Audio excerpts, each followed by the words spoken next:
Good evening, everyone. My name is Marcus Nied, and today I will be discussing designer babies and the future of genetic modifications. Table of contents, we'll have four sections in this presentation. We'll have first an introduction, discussion on the future of genetic editing, and then we'll discuss, is this even an ethical practice that should be continuing on? We'll look at both sides of that spectrum, and finally we'll have our conclusion, a brief last final words, and I'll show off our works cited. Number one, introduction.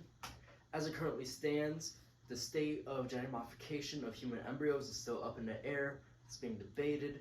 People are questioning, should we have like a temporary ban on this while we figure out some rules, regulations, and guidelines that the whole world should implement? And then that leads to just the practice overall, creating a fear of the rise of designer babies, who are babies who have had their genomes edited to express certain traits which are deemed as more valuable by their parents, such as in the Nazi party group, blonde hair and blue eyes were viewed as the superior genes.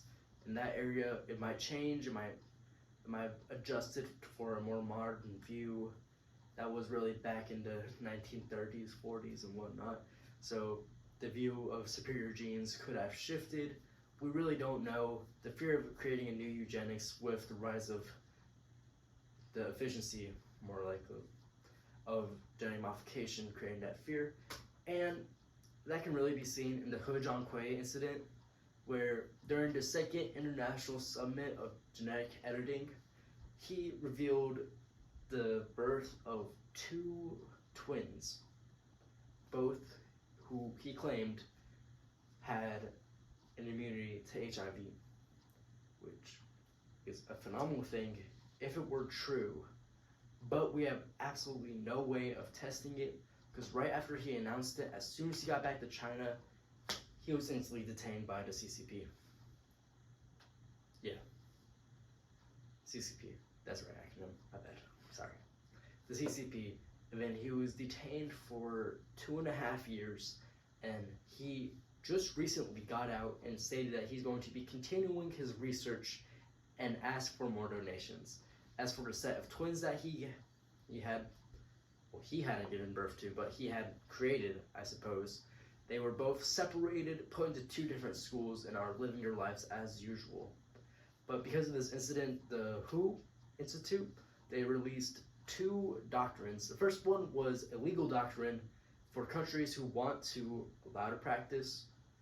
Like, it was a doctrine that gave them some basic guidelines on things that they should allow with the practice, things that they shouldn't allow.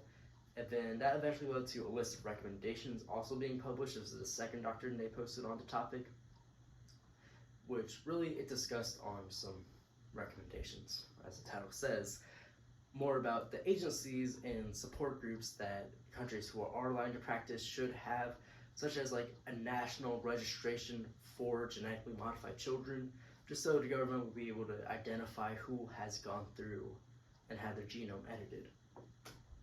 Second, the future of genetic editing. For the future, as it currently stands, like I said before, it's up in the air, but people are coming to the consensus that there should be an international ban on the practice.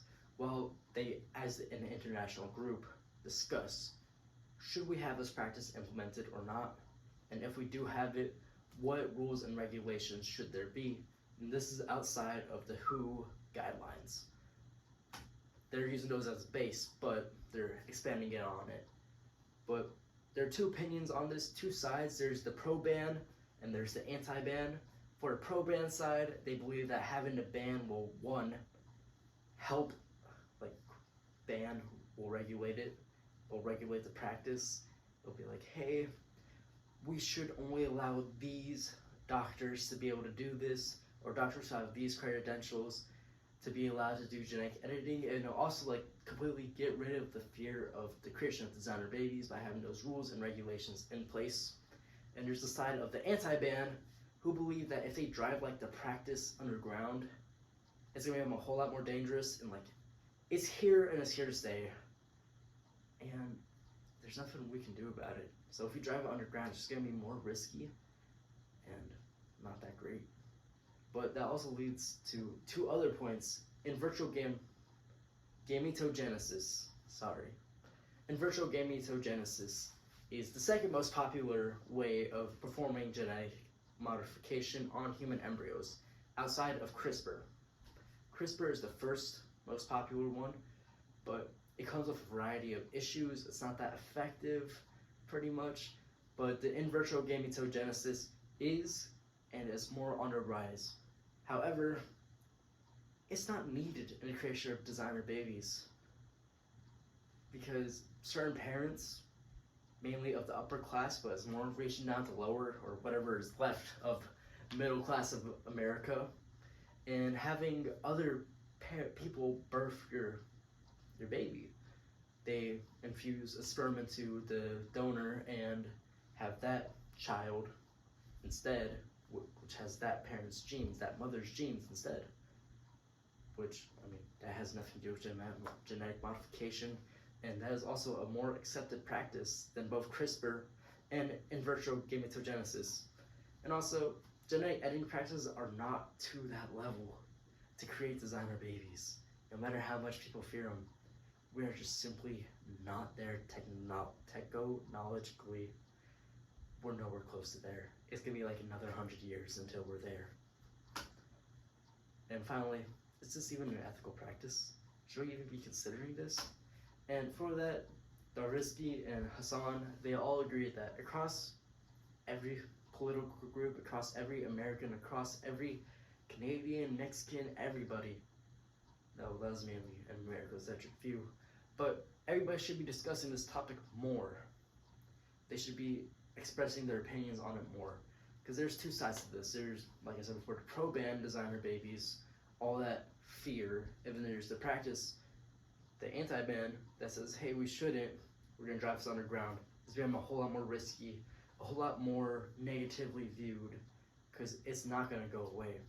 So people just really need to speak out more about it in order to come to a, I guess, central consciousness decision on, is this something we should allow?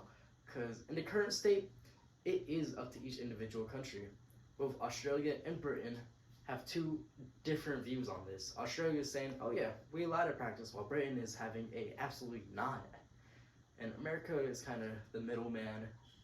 Yeah, America remains undecisive as always. But it's really up to each individual country in the moment. But every citizen of every nation needs to speak out more about it and let their representatives know. Because as the temporary ban draws closer and closer, people need to let their representatives, or just leaders, know their opinions on the topic. Conclusion, like I said, there's mass fear of designer babies and eugenics. Hui Jiankui has been released and is continuing his research. The temporary ban is drawing closer and closer, and people are saying that it might not be temporary in the slightest. It might just be a permanent ban, which if that is the case, then it's going to become a selective right for the extremely rich, the old money people to be able to do this, because they're gonna have enough money to go behind the government's back and have genetically modified children. And then it's the technology for genetic modification is still improving. So there really is nothing more we can do except for voice our own opinions to our representatives, let them know our views before they take them to the international summit where they decide if this practice should be banned or not, as well as create a central consciousness that is this ethical. And thank you for listening. Any questions? And these are my works cited pages.